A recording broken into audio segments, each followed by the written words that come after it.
And the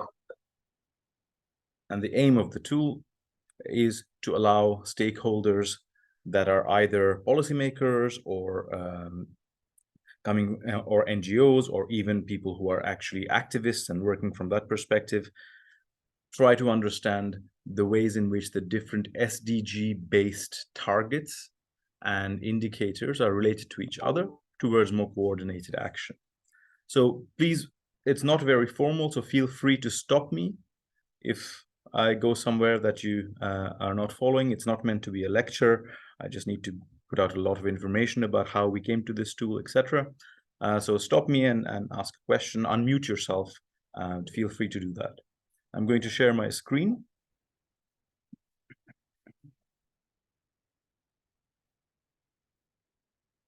And hopefully that should turn up now.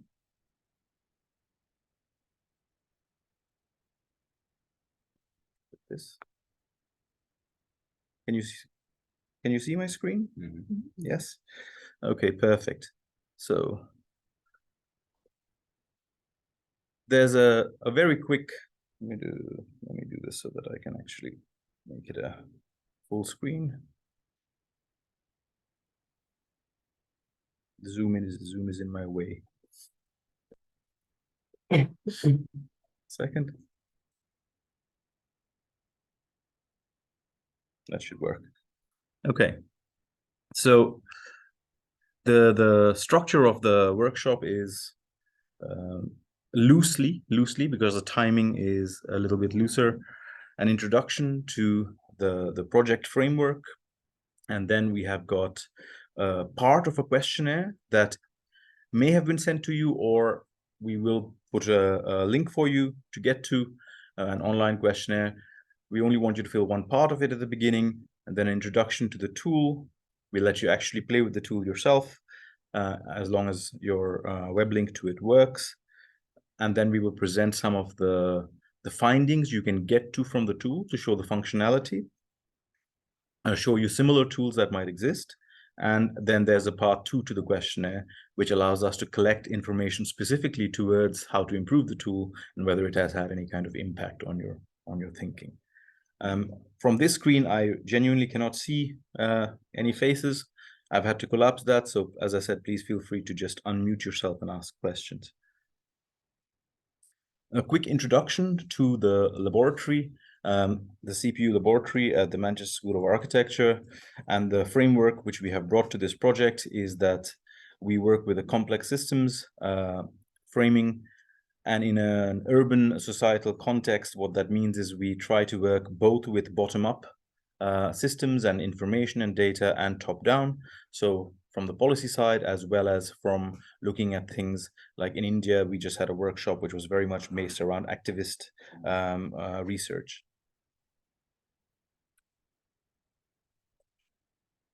There's a network that underlies even this project called the DACAS network, which works on international policy briefs, etc. And from what you saw, these are some of the expanded members of that network that also work on this project. In this case, not the University of Wuhan on the specific one. The reason that we use a complexity theory framework is because it allows us to span between natural sciences, social sciences, and design. And for us, design in the context of planning and urban design and engineering, all of those within design. And some of the areas in which that becomes applicable is various different future city research areas, including infrastructure and working with and towards emerging technologies. So very, very quickly, I wanted to introduce the fact that we use digital tools to test various different types of scenarios, or to enable people to engage with research outcomes and data. So we do testing, and I won't explain in great detail. That includes future mobility testing, using simulation, using different kinds of data that comes from social media feeds like Twitter to understand which activities are going on at what time in different cities. There's also a kind of urban modeling to try to model out how cities evolve over time,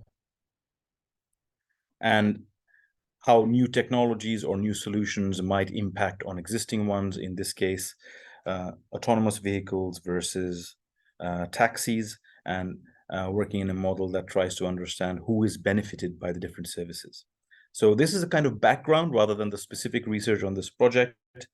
And the reason for the background is because when we jump into digital tools and we talk about them, I wanted to provide a context for this digital tool, which plays a small part within that context. We also develop multi-criteria analysis of future situations, including access to facilities, access to different socioeconomic opportunity, and so on. We'll jump into the TOSSIB project, and I'll introduce the theoretical frameworks for the specific project and the priorities of the project. So the primary theoretical framework, actually there are two. So one of the two primary frameworks is based on social practice. Our most direct reference is to Chauve. And if you are not familiar with social practice, what it is an understanding of everyday practices coded into basically three different areas. So the materials that are involved in those practices, so what people do, the competences, so whether people know how to use particular technologies, etc., and the meanings. So that is also part of norms, and the there can be religious, cultural, etc. meanings and habits that inform that. So instead of thinking of just practices as a singular aspect, we think of practice within this context of social practice, which involves the materials, competences, and meanings. And in the context of water and sanitation practices, you will see that they go across all three of these all the time. This is a very quick example, not of sanitation, unfortunately, but of the idea of interrelated areas of practice. In this context, in the idea of cycling, so materials, you can see there's bicycle ownership and competences, confidence about the ability to do safe cycling or buying things, and then meanings in terms of is there a practical meaning, leisure cycling versus cycling for commuting, etc. So all these three come together for us, and our unit of analysis for understanding how people interact with different infrastructures comes down to that. So it comes to the unit of analysis comes down to social practice as that tripartite. The second theoretical framework for us is the human ecosystem framework. And at a high level, it basically attempts to link for us the social practices and institutions to the environmental and ecological impact, and then linking back again. So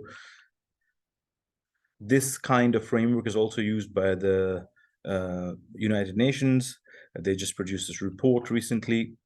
And so it allows us to enter those discussions from a perspective that is overlapping within these policy areas.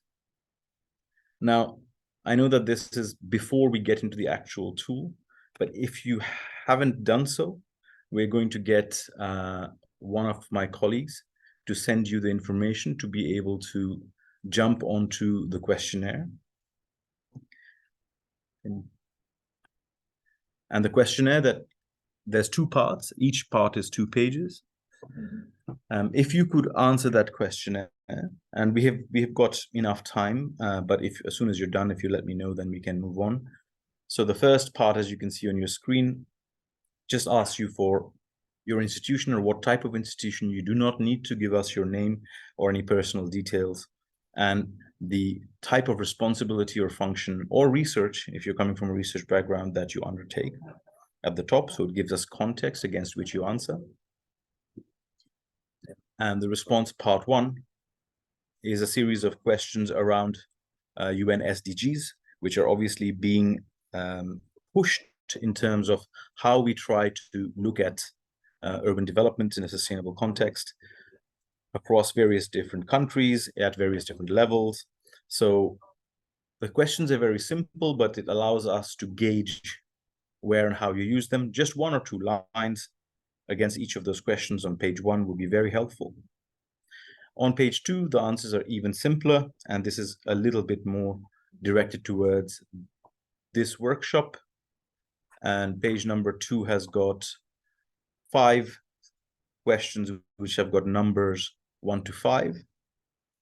And all you have to do is to pick one of those boxes or tick or mark one of them. What about Christiane and Marco Aurelio? They fill in file, and I sent to you. Just a second, I'm taking a question. So, did you? I sent to you. Okay, I'm going to mute myself, and I will answer any questions in a second. But my speaker is on, so please go ahead and fill out that.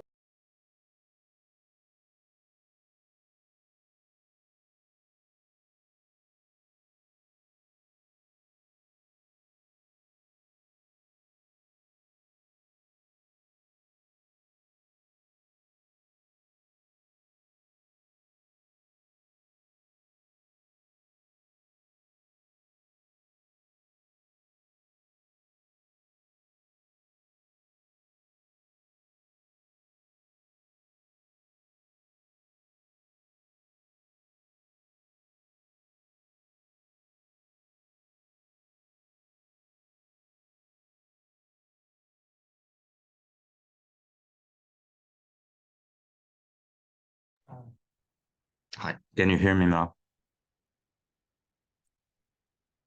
Yes. Okay. Sorry. Right here, right here you have a QR code that you can use on your mobile device to access the questionnaire. Why is it like this? Okay, to access my questionnaire. And also the link that I sent in the chat. And you can access the questionnaire, and it will send you to just 1 second, right here, to Google Forms like this. And the first page of the Google Forms is exactly the same questions of the first page of that questionnaire that Professor Ulysses just showed to you. You fill out this first page.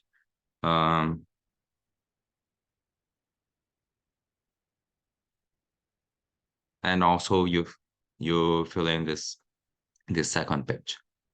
And then when you get to the third page, you just stay here. You just stay on this page because we are going to proceed with the presentation, okay? So that's all.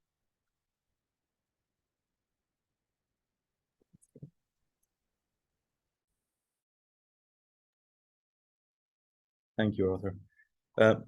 So I hope that was clear. I know there were a couple of questions before the meeting about which parts to fill in. I hope that has clarified all aspects. I'm going to go back to the presentation, but I will just give you, it's not a very long questionnaire, so unless somebody waves at me saying, please stop, I'm just going to give you another 5 minutes, and then we can continue with the presentation.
I'm just going to give it 2 more minutes, and then we'll continue with the main part of the presentation.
Okay. So thank you very much for your patience and for filling in the form. Obviously, you're welcome to continue to fill that in while I present the tool. I just wanted to not waste your time, so I shall keep moving it a little bit faster than I would do it in a live format. When we come to the SDG relational web tool, I wanted to provide a background to how and why it was developed. So at the moment, we are responding to obviously the UN SDG reports, and there have been several so far, but I think that it's worth noting that the biggest change that we see is that taking a look at the database reports from the 2022, from the year 2022, which provided quite a broad overview of global trends in the context of the SDGs. The language and the focus of the 2023 report is quite different. It sounds the alarm at the halfway point and calls for really urgent action. So we can imagine that there will be more and more uptake and increasing uptake. And this is also in the context of the kind of data that is used and provided. So what the UN does typically with these statistical data is it provides reports. From the national reports, it collates them and provides global overviews. So such as good health and well-being, so Sustainable Development Goal number 3, and number 6, clean water and sanitation. There are overviews that you can see about how many people have access or lack of access to different things, and so on. You can compare them over the years, and what it does is it allows you to see what the change has been in the trajectory. The data sets that are used for this are based on a very seminal study by Pradhan in 2016-17 for the Stockholm Environmental Institute, I believe. And the number of data sets are increasing, but approximately 200 data sets, and they're all time-based, so there's many data points, and therefore 132 countries. Our research here concentrates on the BRICS countries, and this particular workshop on the Brazilian data sets.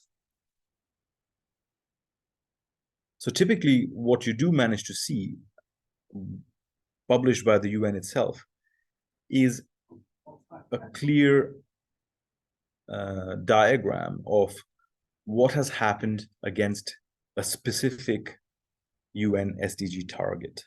Right? So, for example, we can see here the proportion of the population living below the extreme poverty line, and you can see a summary of what has happened over the years. You can see the same for water and sanitation, but these data sets are always either global or national in terms of how they're communicated. So the data itself is communicated nationally or globally, and it's only communicated under one sustainable development goal at a time. So that's the primary area or the primary gap for us. How we try to understand that some kind of action in SDG 6 has impacts on others and vice versa. Now, We're going to concentrate primarily on SDG 6, clean water and sanitation, because that is the focus of this particular project. It has got a secondary focus on SDG 11 in cities, and it has got additional relational concerns with SDG 3 and 10 off the top of my head. We'll look at that. All of those different SDGs in terms of UN indicator data. So the countries providing the data, which is available for free for analysis on the UN website, provides these oversights, but only one SDG at a time. So the context in which we're working is that, as far as the UN states it, the amount of data and the acceptance of a more standardization on this data is increasing year on year. So on that basis, the data that we have for this sort of analysis to understand interrelations is getting better, or it's at least increasing. We are taking a statistical approach, and that's not to everybody's taste or from their perspective. So we wanted to acknowledge some of the difficulties that we have when using a statistical method that takes a look at indicators against each other. So it's difficult to understand. The reason for this is because it's difficult to understand the relational factors between the different SDG targets and goals, as we saw. So if we use an example of a policymaker or a policy body creating policy or undertaking action in a particular indicator area or under one particular SDG, the impacts on the other indicator areas are largely unknown. It's also about coordination of actions. So when you are undertaking actions towards improvement against these SDG areas, not necessarily the goals themselves, who should you coordinate with? And then how should you deal with unintended consequences that might happen? And I will explain that in the context of the synergies and trade-offs model that is used to try to understand what kind of relationship one SDG can have against another in a statistical context. Right? So the underlying, in case you're interested, the underlying analysis is actually a correlation analysis on the time series data. We use something called a Spearman correlation. So the basic description of that is it takes a look at whether two variables are moving in the same direction at the same time. So if one increases, the other increases. If one goes down, the other goes down, or in opposite directions. But it's not about one variable versus another at a single point in time. It's about the trajectory of change. So it's about things moving upwards or downwards in terms of how those different data sets act as indicators for these different SDG targets. The whole premise of what kind of relationships are available between these different SDG targets, indicators, and goals, because there's 3 levels, is classified into synergies and trade-offs. You might be more than familiar with these, but I thought I would give a very short summary. So in terms of synergies, a synergy is considered to be a relationship between 2 different indicators or targets or goals, where if one improves, then the other will also improve. If it decreases or if it goes downwards, the other will also go down. So they are aligned in terms of direction of movement. And the trade-offs are where they are work in opposite directions. So improving the aspect of the environment for one human well-being can sometimes result in a decline or a loss in another aspect. So the risk aspect is tied to the trade-offs primarily.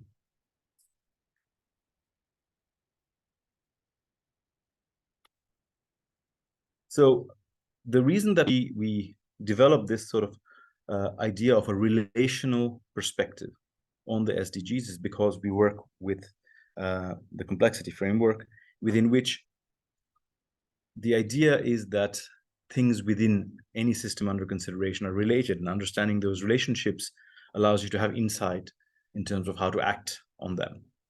So part of that development is the ability to describe a system.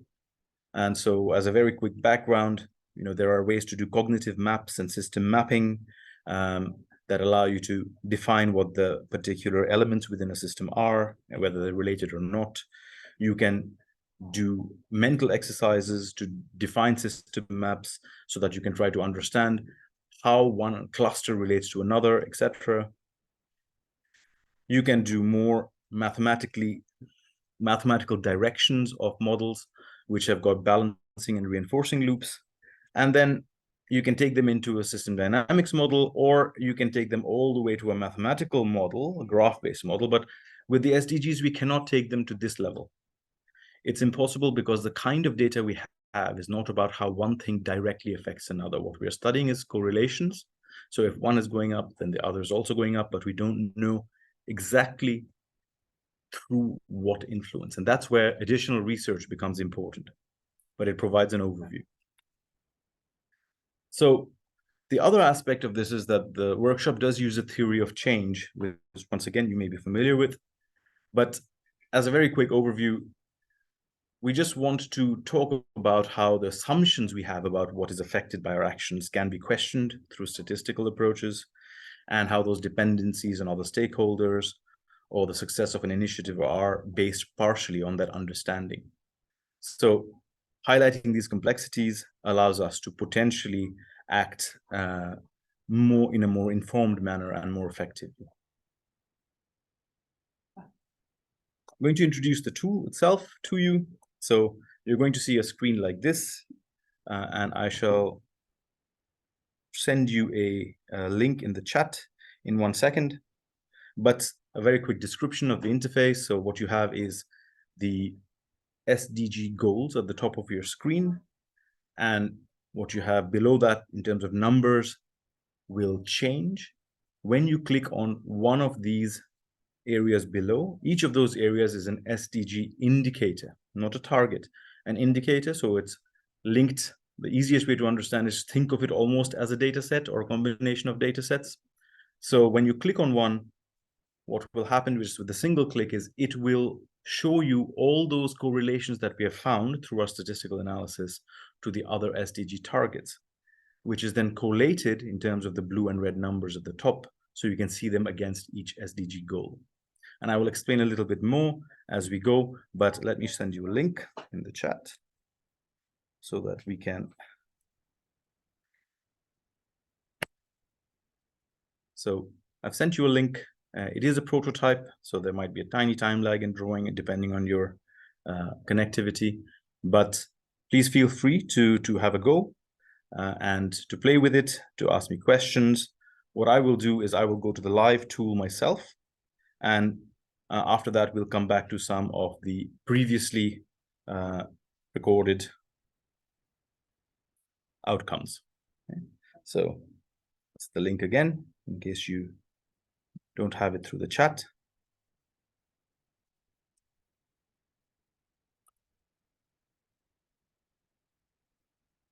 And before I go to the findings of Brazil, I will go to the actual tool live. So if you have any questions while playing with this, once again, just unmute yourself, ask the question. I'm happy to take them. Anybody. And in the meantime, I will demonstrate some of the functionality. If you have a question, interrupt me. There's no problem. So as I said, you can go. I shall try to make this a little bit smaller so that you can see the bottom, because Zoom is covering part of the bottom of my screen.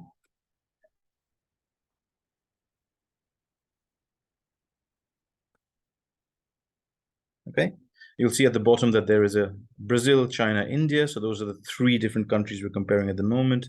We're going to add the 2 other BRICS countries shortly. So you can clear selection, or you will arrive at this kind of screen. If you are, like us, primarily interested in SDG 6, which is clean water and sanitation, take a look at the different indicators. They have got descriptions. So for example, here we've got 6.6.1, lakes and rivers, permanent water area change. If I click on it once, it will give me blue and red boxes across the screen. The blue boxes and the blue numbers at the top are the synergies. So If there's an improvement to the lakes and rivers permanent water area change, then all those areas that are indicated in blue, all those indicators are correlated, so they will move in the same direction, so they will also show an improvement. If there is the opposite of an improvement, if there is a decline in the lakes and rivers permanent water area, then the same blue areas will also potentially show a decline. Because this is a correlation, not a causal model, so it's not possible to say that changing one thing will have exactly this effect on all the others. What we do know is that they change together, and that's important to keep in mind as well. Now we also take a look at the trade-offs, which is the red box or highlighted areas, and these move in opposite directions. So if you have got an improvement in the lakes and rivers permanent water area, you are likely to see a correlated decline in the annual mean levels of fine particulate matter. So you're likely to see a decline in air quality. It's an interesting correlation because it allows us to question why that might be the case and to undertake further research that might be at a different scale or a different granularity or based on logic that we are not aware of within the statistical analysis. So, for example, it might be political, it might be because of existing conditions, it might be because of the way that the economy works, etc., etc. So I hope you are having a play yourself. It's meant to be an interactive tool. I will just continue to explain the functionality. You can compare across the 3 different countries that are currently on there without clearing the selection. So if I've selected one indicator, such as 6.6.1 lakes and rivers, I can shift to China, and it will redraw it using the Chinese data set, and you will see that the correlations have actually changed. So the synergies and trade-offs in China against the same indicator are quite different. If you change to India, you will see that they have changed once again. There is a caveat here that all statistical analysis on these indicators are based on the data sets, and the data sets are not perfect. They've been collected over years, since 2015, sometimes earlier, and sometimes you can get false links because of the fact that there are gaps in the data. But as the UN claims, the data sets are improving and becoming more standardized, so maybe this will become more and more useful as we go forward. The other way to actually understand how to use this tool is, instead of just clicking on one indicator and understanding its correlations to other indicators and against different SDGs, is to think about how those summaries can actually help. So if I wanted to pick all the different indicators against 6.6.1, which is where we are, lakes and rivers. So there are multiple indicators in square kilometers as percentage. Sometimes it's about rural and urban. I can hold control and I can click. Oh, let me move back to Brazil, sorry, undo it. I can hold control and I can click multiple indicators, and all those indicators, 6.6.1, all relate to the same SDG target. So now I have picked all the indicators under one target. It can very quickly become very complicated, as you can see. But what it does tell me is a more holistic picture under that target.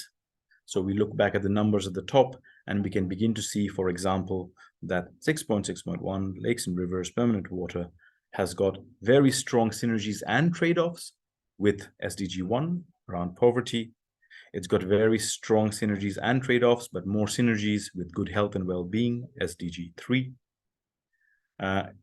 You typically ignore the self-correlation, and you can see that there are strong correlations in terms of stronger trade-offs than synergies in terms of decent work and economic growth.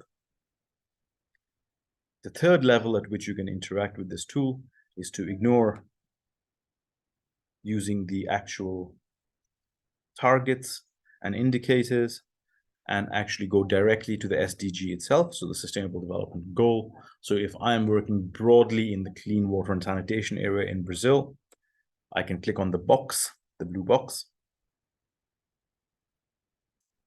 And while this is now drawing a lot of lines, so it's taking a few seconds, what you will see shortly is that there's a very complex network of correlations that go across all the SDGs, but we can see that if we are looking for synergies, that number 3 is the highest number of synergies, so good health and well-being. So they move together. And the highest trade-offs are with responsible consumption and production. Oh, sorry, and decent work and economic growth. What's the minimum correlation for? I think it's 0.6 standard. So I just got asked a question about the statistical method, but so at this point in time, I hope you've had a small chance to play with this tool. You're welcome to play with it after the workshop as well and provide further feedback. But the reason that we built this tool is because there are other tools that exist. And there's one specific one, and they are very, very complicated to use. So I'm jumping my presentation a little bit, but I will explain what I mean. So there is a tool from IGES which you can actually use to try to understand these correlations using the same statistical correlation in the background. In our opinion, this tool, which is not by us, is excellent, but aimed primarily at researchers because it has got a huge number of options that you have to click on and off, and you can change various different parameters. And so it's not a one-click understanding. And even the way that the data is presented, you then cannot interrogate it any further by clicking on it, and you can't see the overview at the same time. It's only a visual overview. So we decided to create a web tool, coming back to ours, which is meant for people who want a quick answer. Interestingly, ours is now, there it is. A quick answer with one click in one location, and it tells you which other areas you might need to collaborate with, which other areas you might have a positive or a directional link with, which other areas you need to be careful about having an impact on, which are in red. So I'm going to, am I not sharing my screen at the moment? I am. So I'm going to stop sharing for just a minute. And just in case you have any questions or difficulty accessing the tool, etc., just giving you an opportunity to wave at me, because otherwise I can't see your faces or hands. I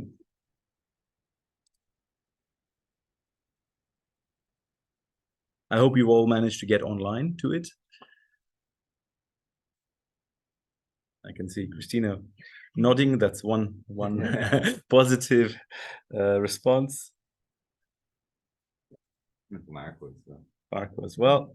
Okay, so obviously we have done the statistical analysis at a level which is useful towards our research, but I didn't want to get into that. What I wanted to do was to use only the tool and our findings from the tool to show what it is potentially able to highlight. And so the rest of my presentation really picks out examples from Brazil in SDG 6 and some of the other SDGs that then tries to have a very quick analysis on what they're potentially showing us about collaborations and risks. So I'll share my screen again.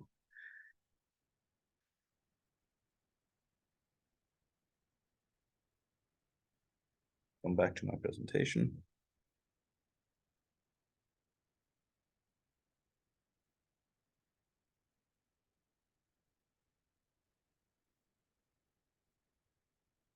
You can all see that. So I'll go through a few one at a time. If it becomes too repetitive, just let me know and we shall skip ahead. Feel free to do that because obviously you can play with this yourself as well. So one of the SDG indicators that I took a look at in Brazil was 6.8.1, which is the total official development assistance for water supply and sanitation. And instead of just presenting this image to you, I extracted the information from here for the strongest correlated synergies and trade-offs and created a very quick diagram in which you can see that through that indicator, SDG 6 is related strongly to good health and well-being. We're talking in terms of strength, not in terms of number or strength in terms of each link, but in terms of how many correlations here. So we have to be aware that the number of correlations are related to the data sets, but we can see that there's a link, synergy correlation, which is in blue, to no poverty, to hunger, to good health and well-being, and partnerships for the goals. Now, the partnerships for the goals appear in a lot of things, and we'll come back to that later. We also see interesting trade-offs. So the trade-offs for SDG indicator 6.8.1, total official development assistance for water supply and sanitation, has got a trade-off against good health and well-being in Brazil. So they will move in opposite directions according to the last 8 years of indicator data. And it has an opposing, so a trade-off against quality of education, a trade-off against decent work and economic growth. The Brazilian data set has been particularly interesting for us because the trade-offs are not as easy to explain or understand compared to the India and China data sets. So you can see that this gives us a starting point, right? But this is looking at it at the SDG level, so the goal level with the collated number of correlations. It is possible to try to break it down for each specific indicator, so you can go back and dig into it because they're highlighted. So for example, for 6.8.1, there's a specific correlation that is positive against, I'm going off the screen, against a specific indicator in SDG 1, no poverty. Right? I can't read that last line, I apologize.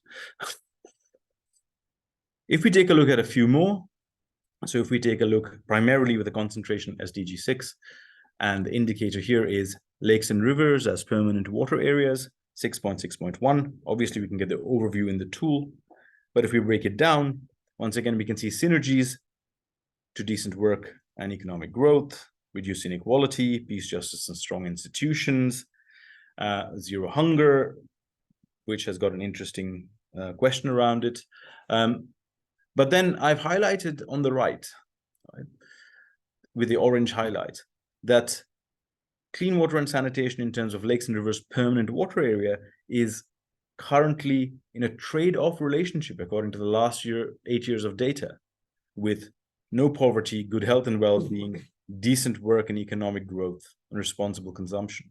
Now, with the responsible consumption, we do find these trade-offs quite a lot because the responsible consumption can have costs associated that often have a negative impact on growth of various different areas or use of particular resources that are allowed or not allowed.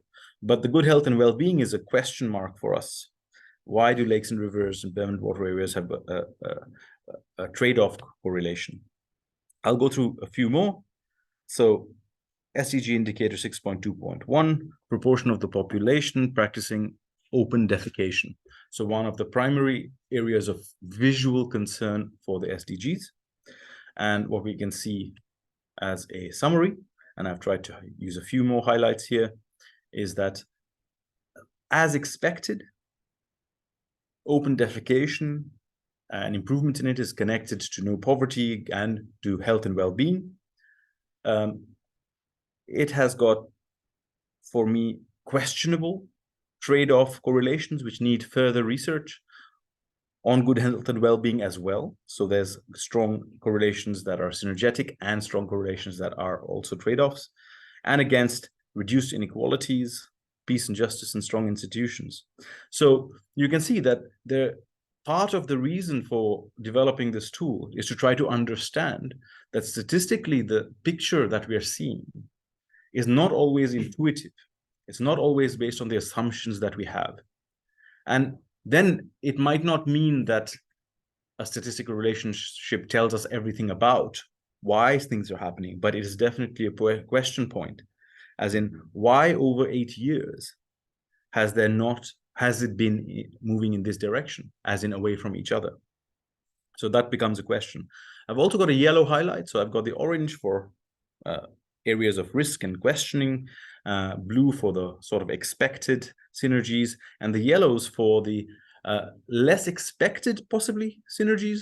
And the less expected synergies, and what we see a lot of, and this is from our observation, more specific to the Brazilian indicators and SDGs, that life on land has quite a significant role to play within the context of the synergies and trade-offs. And this doesn't seem to be as significant in China and India.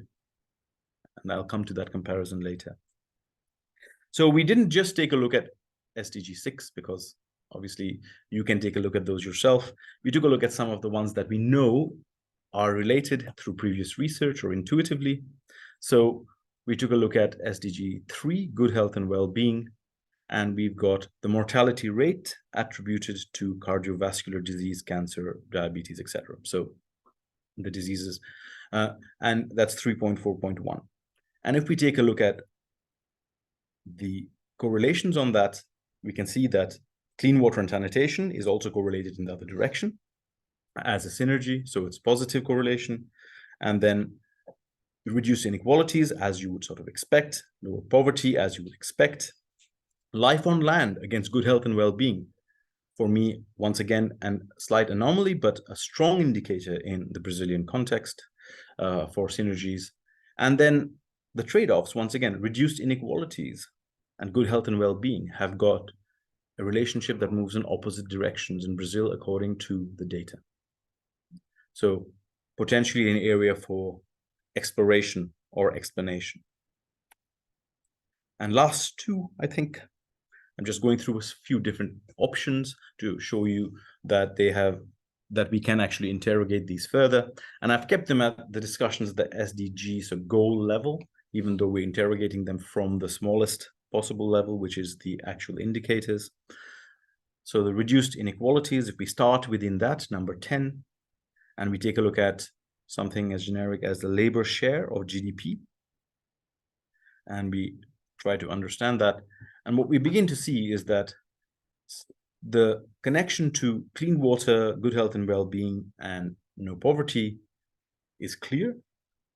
The trade-offs against good health and well-being as well, not just synergies, against some indicators, the trade-off against decent work and growth, and the responsible consumption production, as I said, it can go in both different directions.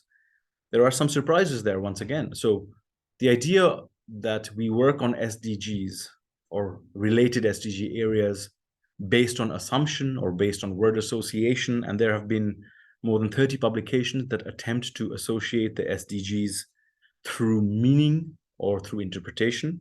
And this is the opposite approach, which is based on the statistics and the indicators only, without interpretation, allows us to start thinking about those differences. And you can see here that number 17 has been highlighted again, partnerships for the goals, because in the Brazilian context, I haven't been through every single indicator and made a list of them, but I think our papers might show up that this partnerships for goals has got more trade-offs than synergies. That's what we're finding at the moment. The research is not complete, but it exists in both the spheres. Okay.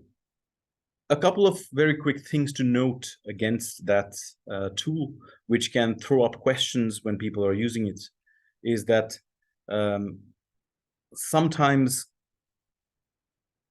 we run into areas with very low indicators. And while SDG 11, Sustainable Cities and Communities, is an area of primary interest for us in this research project, at the national indicator level, there are only 4 data sets, or maybe 5 data sets, but 4 indicators out of those 5 data sets, which creates a bias in terms of how correlated it is as an area to the other areas.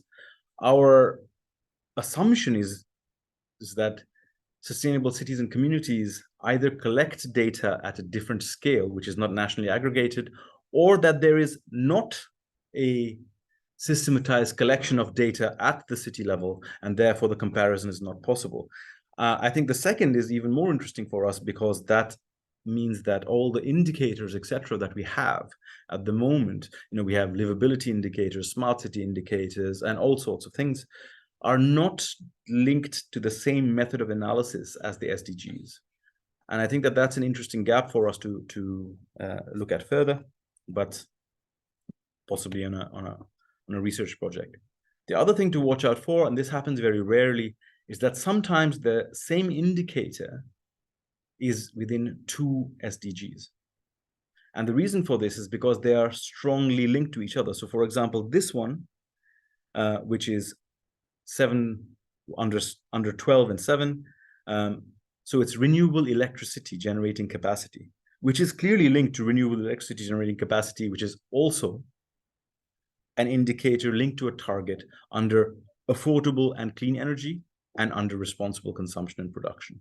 So sometimes these indicators and data sets are shared, so it's something that we should be aware of, because it can lead to these double or multiple correlational hubs. Okay. I demonstrated this live in the tool, so I won't go through it again, but if you try to pick the SDGs at the goal level, just by clicking on the colored squares, obviously you get very, very high numbers of correlations, and those high number of correlations can give you some insight, but also you can see that it is quite a complex network graph, and I wouldn't attempt to draw this one. You can compare countries quite easily, as I showed you, but to show you in a very literal way, so if we take a look at SDG target 6.2, so we're looking at target levels, so I've combined multiple indicators, so all the 6.2 indicators, so it becomes target 6.2 in Brazil and in India and in China. You are able to observe differences. So I'm actually waiting for the screen to change. There we are. So in terms of trade-offs, they are relatively similar against that particular target, against 6.2. But in terms of synergies, India and China are very similar in terms of the top 4 synergies. But Brazil, as I said, life on land plays a very significant role that doesn't appear in the others.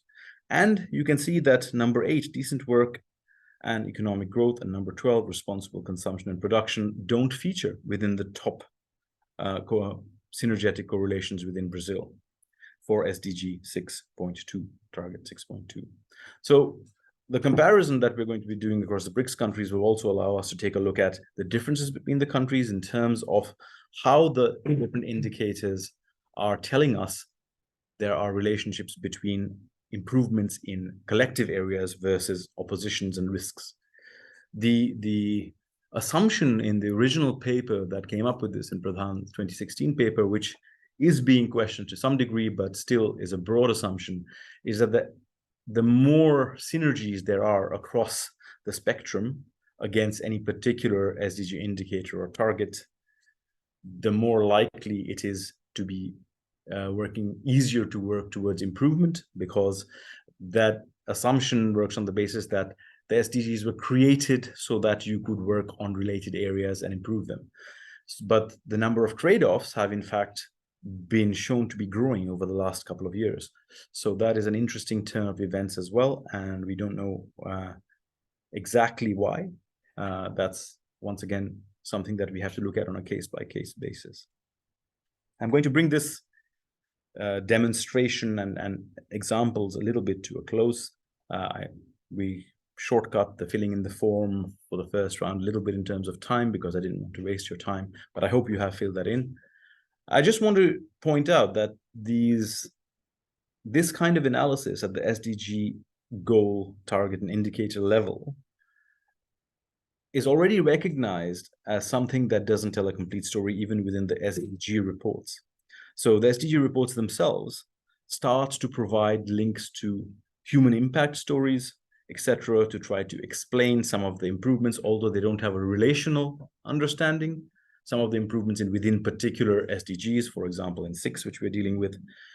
Typically, these are presented as good news stories or positive stories, but I think that the important point is that the research on the ground and this statistical overview have to be related in some way for us to get a bottom-up and top-down picture and to examine the gaps in between those. So I already talked about the other tool. I did it at a different point in the presentation, and I'm going to quickly summarize what we are trying to do, the questions we are trying to ask, and why we are developing this tool. And hopefully you will be able to give us feedback on how to make it better through the questionnaires. But the point really is, as stated at the beginning, that there's a need, and everybody intuitively understands this, to coordinate actions, whether they are policy or intervention actions, and to avoid unintentional negative consequences. So the question becomes how. And I think that the point of this kind of relational understanding is aimed at the how. Even if it does nothing more than facilitate a dialogue between stakeholders in those different areas, that will still lead to a more informed set of actions, at least in our thinking. Now, it might also lead to new discussions, as we are seeing the yellow highlights, through an area of understanding of the most likely areas of related impact. As we saw, not all the correlations, especially the trade-offs, were clear in terms of you would assume that without having examined the SDG targets statistically or SDG indicators statistically. So it does give us some insight into things that we didn't expect. And I think that that is an area that we can improve on looking ahead and hopefully help you with, if you're a policymaker, a stakeholder, an NGO, etc. And in terms of what would the tool be used for and how it can be improved, one of the questions that definitely came to us is through other stakeholder meetings as well is it possible to do this at a regional or city level, because of the fact that their policymaking is done at these various levels, and interventions and decisions are made at these different levels. Now, the answer is, at the moment, the UN doesn't provide a universal way for comparison of data or which data sets should be collected for regional or city levels towards this kind of SDG aggregated overview. But maybe that is something that we should start to develop as a set of indicators against which we can collect data. And the last is whether it was easy to use, because we were really trying to make it a one-click and gives you a picture, or one-click with control that gives you more pictures, rather than something that you have to select 15 things through before you can actually start to understand. So I hope that that came through, and hopefully it gives you useful information at the end of that process, even though it's a very simple one. Which brings us to questions and the second part of the questionnaire. So the second part of the questionnaire, you will see in whichever format, because I have a copy of the Word format, but you've got the online one potentially, basically asks you in response part 2, page 1, how to improve the tool. So there are questions related to what would you suggest are ways, and ideally, if you're pointing to a problem, then try to suggest something that's a solution that would really help us out. And then you will see the response part 2, page 2, is actually the same set of questions as you did in part 1. And this for us is part of the theory of change discussion, where we try to assess whether even exposure to the tool may have helped you to understand, or if you already had that understanding, then we are too late. The idea that the relational understanding across these SDG indicators might be useful to you in terms of how you undertake your work and your policymaking and your decision making. Arthur, are you going to be jumping on? I shall stop sharing just for a second. As I said, I'm also happy to take questions in parallel to people filling out forms, but Arthur will just clarify the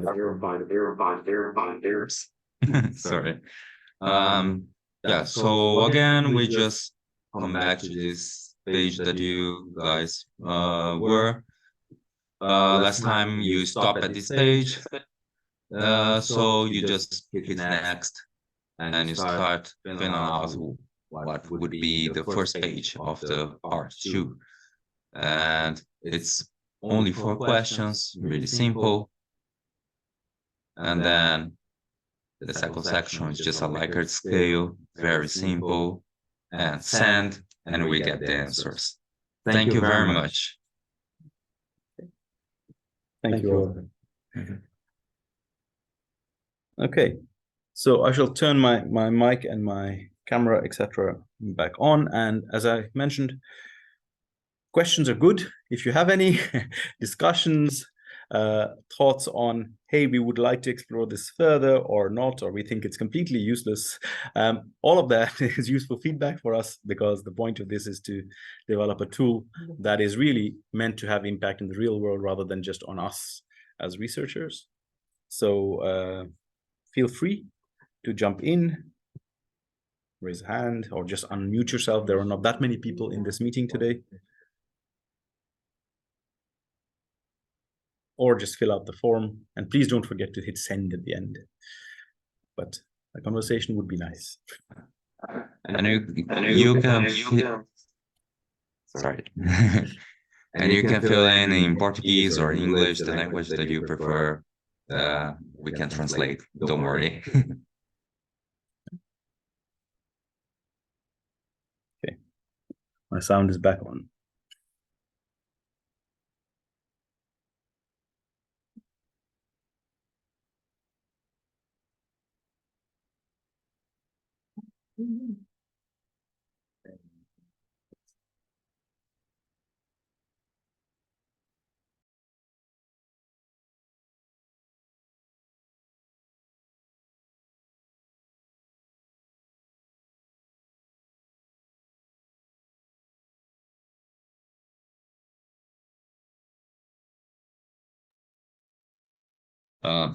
Hi, Ulysses. So there is this question that has been raised, which is why isn't there any node showing up in the climate action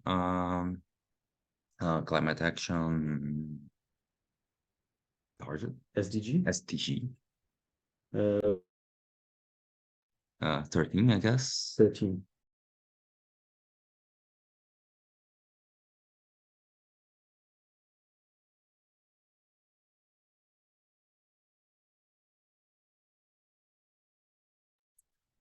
Sorry.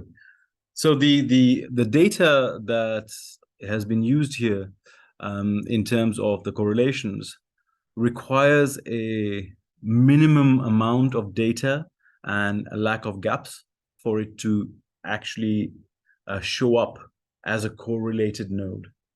So in terms of the data sets against climate action, there might be data, but it's not under a systematized process yet, possibly, or the data gaps are so big that the minimum number of points. So for a correlation, we've looked at 3 points as a minimum number of points before we say yes, that there is a correlation.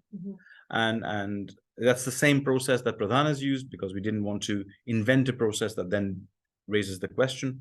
And these nodes are not showing up because either the amount of data against them is inconsistent, or there's not enough correlated points. So we're not showing every single SDG indicator on the tool, only the correlated ones, because they are the ones useful within the tool.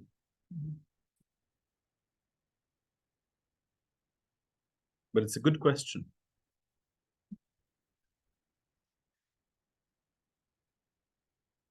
Okay. Christina, you're the only one who's got your video on, which means that, you know, I can see you looking at your computer screen, but not asking me any questions. I'm sorry, I'm just filling up the forms, but Well, if I can share just a reflection that I have right now, the tool as it is right now worries me a little bit. I don't know if you have discussed this already, thinking about policymakers using it, because there are many trade-offs for SDG 8, right? Mhm. So what I thought was, okay, so we have multiple policymakers looking at it, and then the economic policymakers related, they normally have more power, at least here in Brazil. They have more lobby. So what I thought is, okay, so they are just going to look at the areas where we have more trade-offs for the economic area, and then they are going to think, okay, let's leave this for later, things like that. So I was thinking, how is it possible to avoid this, you know? So I think that's a really good point. It was I'll bring back the example that was raised in our India workshop as well, which is somehow related. But what the tool does is it presents the correlations without any kind of subjectivity from the creators of the tool, right? I mean, obviously, the choice of the method itself is subjective. But I mean, we explain that and try to be transparent about it, and the fact that it's been used commonly. So we're not trying to use something like that. It's completely possible that the findings of these of the tool or these relationships, which are not just published by us, but obviously made easy to see by us on this tool, can be misused or used positively, right? We have no way of controlling that. But I think that for me, when there are these, let's say, overwhelming trade-offs or surprising trade-offs, I think that the research that needs to be undertaken in those areas is very clear looking ahead, because there needs to be an alternative voice that tries to explain why or how that is a useful consideration and how it might have occurred over time. And I think that, I know that doesn't answer your question in a sort of moralistic way, but I think it's the idea that that's only one view. That's very important to keep in mind. And I think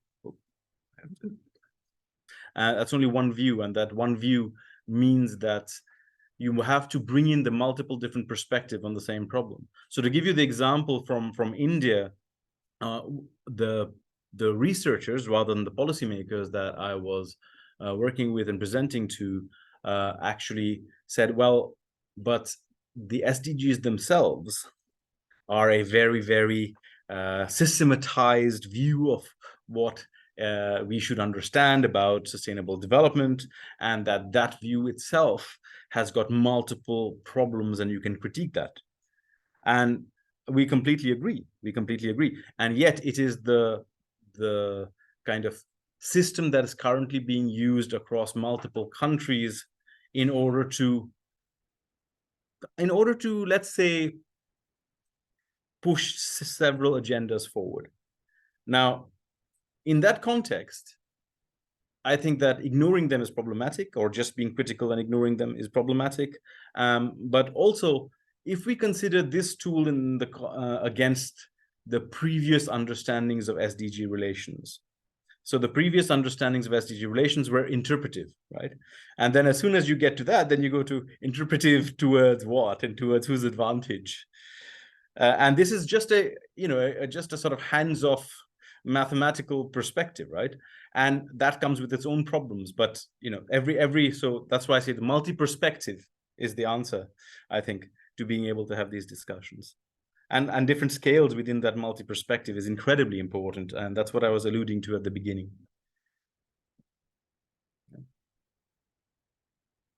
I hope that sort of answers your questions.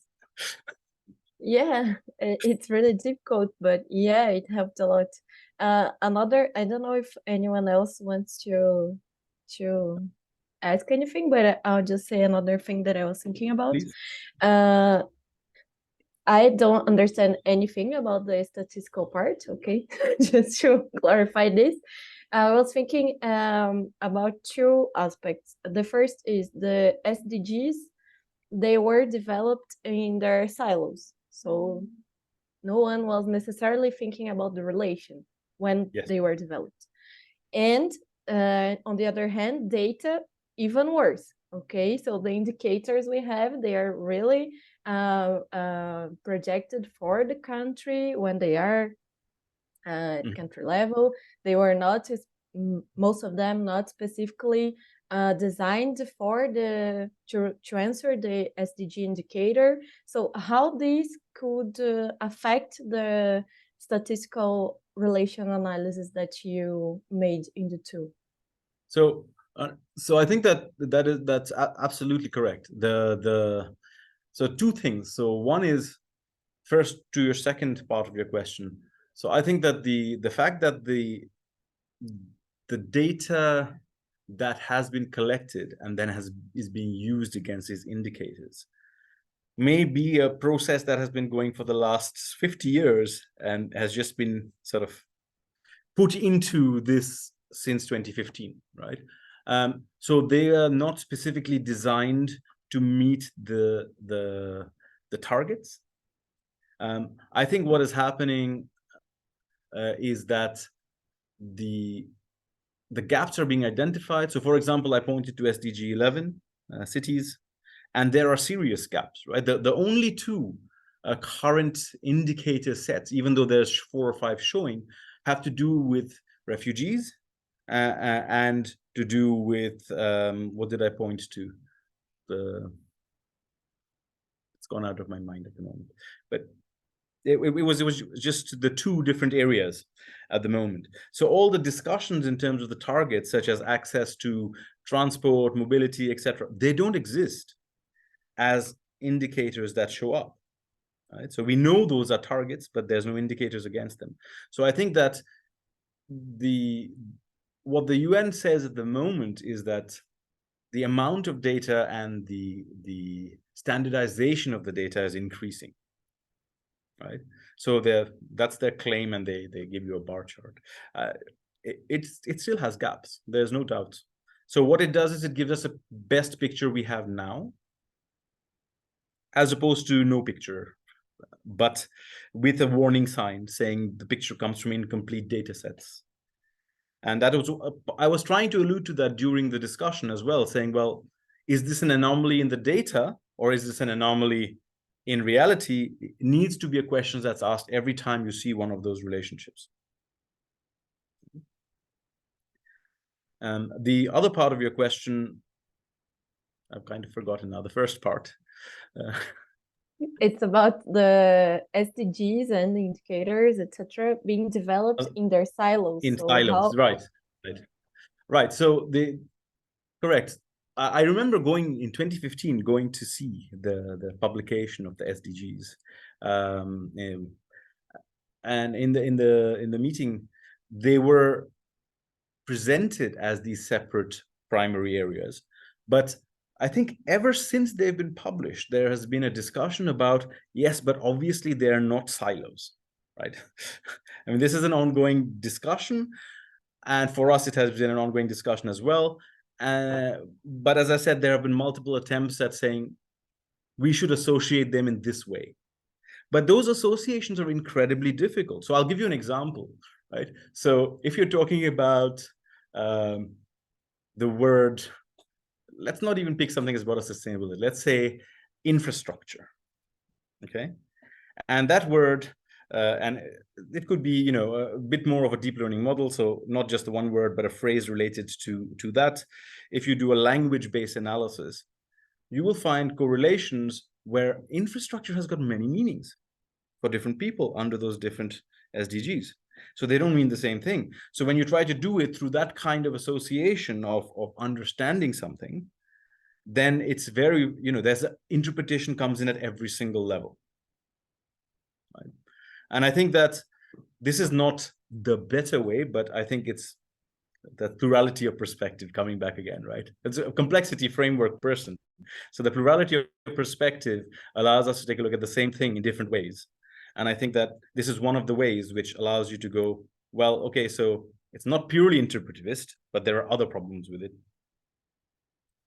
And then the relational aspect is also it's a mathematical correlation. So I'm going to re-emphasize that, right? So it doesn't say that improving A will directly improve B.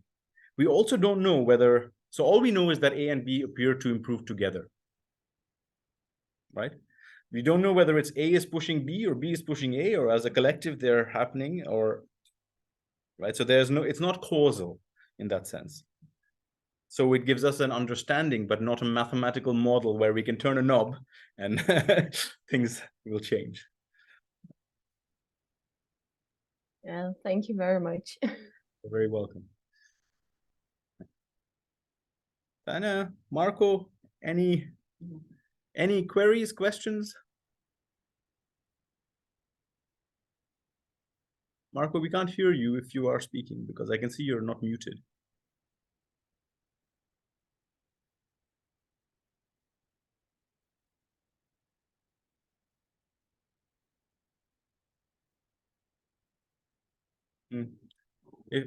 I hope you're not speaking because I can't hear you if you are.